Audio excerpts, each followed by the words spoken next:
Hey guys, hope everybody's having a good MLK day. Normally I'd be at work right now, but apparently my union decided that they were gonna write this in the newest contract as a holiday, but it's been a little cold in Washington State. Nothing I'm gonna complain about. I mean, I think the coldest it's been with wind chill's been about 7, so not even relatively close to the negatives that other people are seeing all over the place. I'm just kind of out hanging out with the animals. I got the chickens topped off with food, got us some water in there because their water froze. And that's kind of why I wanted to make this video really quick. As you can see, I'm packing water the old school way. Normally I've got a faucet right there that comes up out of the ground, and I've got this rainwater catchment system there that anytime it rains, all the water goes down the gutter into that through a filter, and then it comes over and feeds into my water. So right now this is a 100-gallon tank, and it's bubbling right there because we have goldfish in there, which is kind of crazy, but we have a heater in there that's been working really well. We haven't had any issues with this thing freezing. It kicks on when the water temp gets about 38, 39, and it'll just keep everything from freezing. And then that was my overflow bucket from the other day, and just wanted to kind of talk about these little freeze misers here. So these are a really cool product. I've seen a lot of people use them, and where it gets really cold, like Montana and stuff like that, and they say, hey, they work great. Basically all it is a little solenoid inside here, and somehow when it senses that the water is slowing from the feed, it opens a little bit, and it's supposed to just drip like you would a faucet in a house when you've got cold temperatures and uninsulated pipes and you're trying to avoid the freeze. So I bought a 2-pack of those thinking, hey, this is going to be the cat's meow. And quite honestly, they did do the job. They do absolutely work. The only thing I just wanted to say is, if you're running these on a small kind of oval tank like this, I'd say 100 gallons or less, you're going to end up with a mess. And what I mean by that is, so I have an auto filler on here, and so that basically comes up until it hits the float, and then it shuts off. You guys all know how those work. But basically what was happening is the auto filler was keeping it full, and the freeze miser was keeping the line from freezing, but it wasn't just letting out a drip, it was letting out a horrendous amount of water, and it was just completely overflowing the tank. And that's something you absolutely do not want with livestock, because you're just going to create a skating rink right in front of your water source, which could lead to broken legs or injured animals, and that's something I don't think anybody wants to deal with. So all I can say is I hooked this thing up the way that it was shown in the directions, with a brass Y splitter. They did say that was supposed to be pointed down a little bit more. I doubt that had any effect on it, but yeah, in reality, I would say if I was going to do this again, I would disconnect the auto filler, and I would just let that freeze miser keep the tank full, because it was just letting out way too much water to the point where it was overflowing all over in here. So my wife shut it off, and of course, this is just a garden hose ran along the shop, so it's not insulated, not heated, and it just immediately froze over. So if you're using those things, if you've got like a 250-gallon circular round stock tank with a bubbler or a heater in it, absolutely I think that thing would work great. It's a good product. It definitely does work. It definitely did keep our lines from freezing. And the bummer part is as soon as as soon as my wife turned it off, this whole line froze, even from underground. So I can't even use this faucet right here to even fill up buckets. I was hoping just the hose was froze, but once that flow stopped, it absolutely froze up. So I mean, I've got the shop stove going in there, hoping to kind of rectify the situation a little bit and eventually get unfroze. But I spent last night, I had a kid come down from high school and drop off a little pickup load of wood, and I've just been shoveling that into this thing and trying to keep it warmer in here. It says my temp right there says about 50, but obviously that's pretty close to the stove. But you know, just keep trying to keep all the bikes warm, and pulled my pickup back in here because I might throw a upgraded starter in that later. But yeah, here's these little rascals right here. So like I said, they are it says a made in USA product, and it'll start dripping when it reaches 37 degrees. But I just was not prepared for the amount of water that was coming out of that. This door's open right now, that's why there's a massive amount of sunshine coming through. But I do have my water source from underground heat wrapped right here. It's got heat trace on it that's plugged in, and then I've got it, you know, as insulated as it can be right there.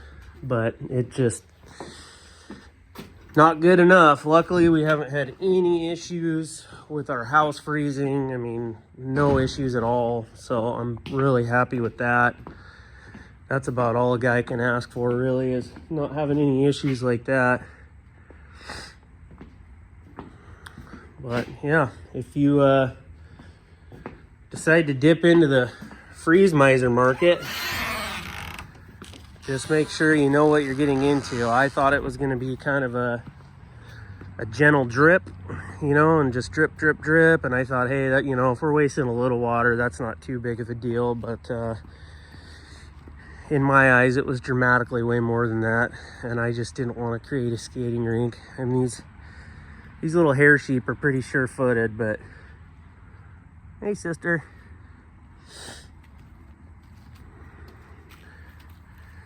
I've had to bring a axe out here a couple times and break up that blue bucket because it just keeps freezing and freezing and freezing. So luckily we're getting a little sunshine today and keeping an eye on everybody. We've got our Nigerian dwarf goat. We've got one male and one female.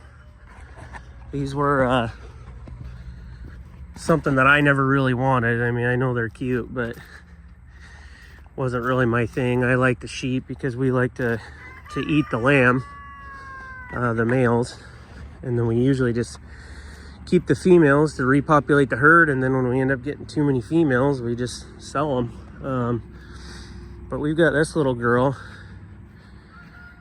Her name's Millie. Hey, Mill. She's really pretty.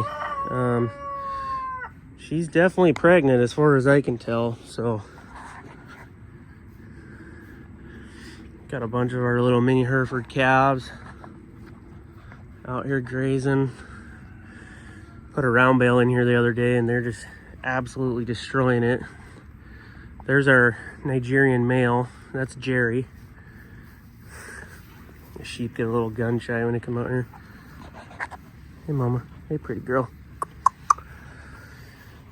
All these sheep are bred. We just pulled our ram out of here a couple weeks ago and took him down the road to my buddy's house. But we are going to Utah in the spring to go play with the Jeep, with our Jeep club. So we did a little later breeding this year so that hopefully they will not start breeding or start lambing until we get back from Utah, because we don't want to have any issues. Right? I got to be here to help you out just in case. Got a lot of young steers right now. They're real little, especially these couple out here. Kind of bad quality when I zoom in, but there's definitely, we just harvested our big steer And then this big beautiful man right here, this is Larry. Hey buddy. He's kind of next on the list, but we get a lot of good spring grass around here, and I definitely want to let him graze most of the spring and summer before we go that route. I think he'll pack on a decent amount more weight. We always just winter everything at our house. I have a lot of leases with local landowners that just don't have animals, but they have decent property that produces quality spring grass. And it's always good just to move them around. They always end up packing quite a bit of weight on the spring grass. So I want to see how much more I can get him to grow before it's his time to go. Come here, Roscoe.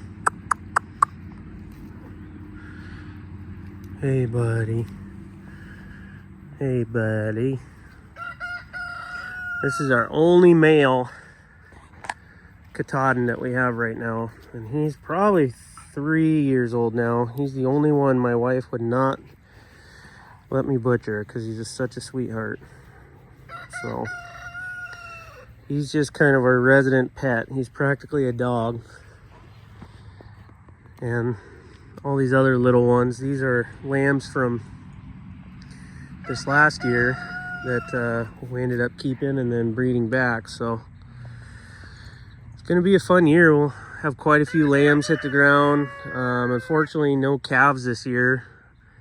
I did have 4 registered miniature Hereford cows, and I ended up linking up with a gal in Idaho that is trying to grow a herd and had a really cool operation going on. And we got to talking, and I said, look, I got 2 little kids, you know, I'm just kind of tired of doing the AI stuff. I'm tired of, you know, renting bulls that just don't produce and stuff like that. And we talked about buying a bull, but then, you know, if you're going to retain your cows and retain your heifers, which I always like to do to grow the herd, then you got to recycle bulls all the time, and it just got to be a headache. So we did a little trade deal. I actually ended up, her truck got messed up, so I drove all the way over to Idaho, and it's about 7-8 hours, I think. It wasn't terrible, but I was hoping to meet her halfway, and ended up taking the full trip. But kids did really well, and I ended up trading her those 4 registered cows for 6 steer calves this year, and then 6 steer calves this next year or the following year. So I think it was a good deal. I just genuinely enjoy having the cows and raising them up, and we obviously enjoy eating the beef. So it'll be cool to finish all these ones out and then get another fresh group. And then if I'm at the point again where I decide I want to start doing breeding and do cow-calf again, then I'll have to pick up some more cows. But I think for now this is working out pretty good. We've got a lot of good quality pastures that we rotate these guys through in the spring and summer, so they all should start packing on some really good weight. We just got to keep the hay out in front of them when it's cold and just let them eat and eat and eat and see what happens. All right, well, if you made it all the way through my rambling, I appreciate you guys watching the video. I'm going to try to start posting some more stuff. I know a lot of it's not too crazy exciting, but unless you don't live on a farm or anything, then it might be exciting, but it's always something going on. Have a blessed day, everybody.